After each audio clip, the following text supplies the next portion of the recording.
Good morning everybody.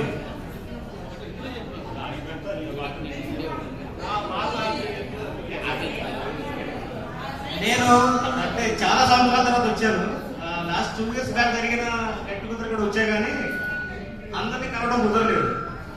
మీరందరూ అంటే చాలా మంది ఇప్పుడు మార్నింగ్ పరిచయం సావిత్రి చూసి చాలా సంవత్సరాలు అయింది. నాకు చిన్నప్పటి నుంచి కూడా క్లాస్ పెడతాను.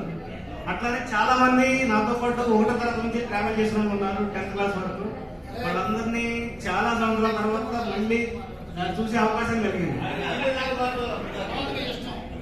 Madhu 2 weeks back Madhu phone చేసి చెప్పాడు, ఇట్లాగా గెట్ టుగెదర్ అనుకుంటున్నారా, రావాలని చెప్పి. నేను అనుకున్నాను ఎందుకు వెళ్ళాలి అని చెప్పి. కానీ తర్వాత ఆలోచిస్తే తెలిసింది, ఓకే మనకు ఓల్డ్ ఫ్రెండ్స్, చిన్నప్పటి నుంచి మనతో పాటు ట్రావెల్ అయిన ఫ్రెండ్స్ ఉన్నారు. వాళ్ళందరినీ మరోసారి కలిసే అవకాశం ఉంటుంది కదా. స్వీట్ మెమరీస్ అప్పుడు ఏదైతే ఉన్నాయో వాటిని గుర్తు చేసుకోవచ్చు. మళ్ళీ కొత్త కొత్త జ్ఞాపకాలు అవన్నీ కూడా మిస్ అవుతారని చెప్పేసి కంపల్సరీగా వేరే ఏ పనున్నా కానీ అది క్యాన్సిల్ చేసుకుంటే మీతో స్పెండ్ చేద్దామని వచ్చాను. నాకు తరగతి నుంచి కూడా నాతో ట్రావెల్ చేసిన ఫ్రెండ్స్ ఉన్నారు. కాన్వెంట్ లో కానీ ఇక్కడ హై స్కూల్లో కానీ ఎంజాయ్ అలవాట్. చెప్పాలంటే అల్లరిలో చేసేవాళ్ళం, చదువుకునేవాళ్ళం, రెండు ఉండేవి. అల్లరి బ్యాచ్ లో కూడా ఉండేవాడిని, చదువుకునే వాళ్ళలో కూడా ఉండేవాడిని. సో హై స్కూల్ వరకు కూడా చాలా అదేంటంటే చాలా ఎంజాయ్మెంట్తో జరిగినంత కూడా.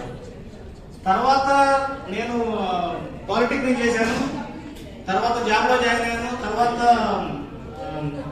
ఏఎంఐ చేశాను ఆన్లైన్. అది నా అంటే కెరీర్లో అలా పుష్కెళ్ళిపోయాను. తర్వాత మధ్య మధ్యలో ఎప్పుడన్నా వచ్చేవాడిని, కానీ ఇంతమందిని ఒకేసారి చూడటం అనేది కుదిరేది కాదు. కొంతమంది ఫ్రెండ్స్ని కలిసేవాడిని, శ్రీవాడు వచ్చినప్పుడు కొంతమంది కలిసేవాడు, తర్వాత విజయశేఖర్, ఉత్తమ్ శెట్టి వెంకటేశ్వరరావు, పట్టు రామకృష్ణ, వీళ్ళందరూ కూడా కలిసేవాడు కొంతమంది అప్పుడప్పుడు. కానీ ఇంత పెద్ద గ్యాదరింగ్ అనేది ఫస్ట్ టైం. లాస్ట్ టైం వచ్చాను, అప్పుడు కూడా కొంతమంది కలిసారు. సో నాకు 2 పాపలు. పెద్ద పాప మ్యారేజ్ అయింది, యూఎస్ లో ఉంది, అల్లుడు గారు తను అక్కడ జాబ్ చేస్తున్నారు. చిన్న పాప కూడా ఇంజనీరింగ్ అయిపోయింది, కంప్లీట్ అయింది, తను కూడా జాబ్ చేస్తుంది హైదరాబాద్ లో. ఈ సంవత్సరం మ్యారేజ్ చేద్దాం అనుకుంటున్నాను.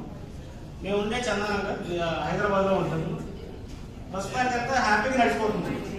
సో నా కమ్యూనికేషన్ నేను ఇచ్చే చెప్పాలనుకున్నది అంటే మనందరం చాలా చూసాం. ఇప్పుడు మన అందరికీ కూడా 58 దాటిపోయింది. 58 to 60 లేదు. సో ఇప్పటి వరకు కూడా మనం మన పేరెంట్స్ గురించి పనిచేసాం, మన పిల్లల గురించి, మన కెరీర్ గురించి అన్నీ చేసాం.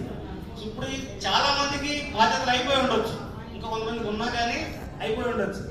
అసలు యాక్చువల్ ఎంజాయ్మెంట్ అనేది మన లైఫ్ లో ఇప్పటి నుంచే స్టార్ట్ అవుతుంది. ఆ ఎంజాయ్మెంట్ అనేది ఆ లైఫ్ లో ఇదనేది అది ఓన్లీ ఫ్రెండ్స్ ద్వారానే కుదురుతుంది అనేది నా ప్రగాఢమైన నమ్మకం అది. సో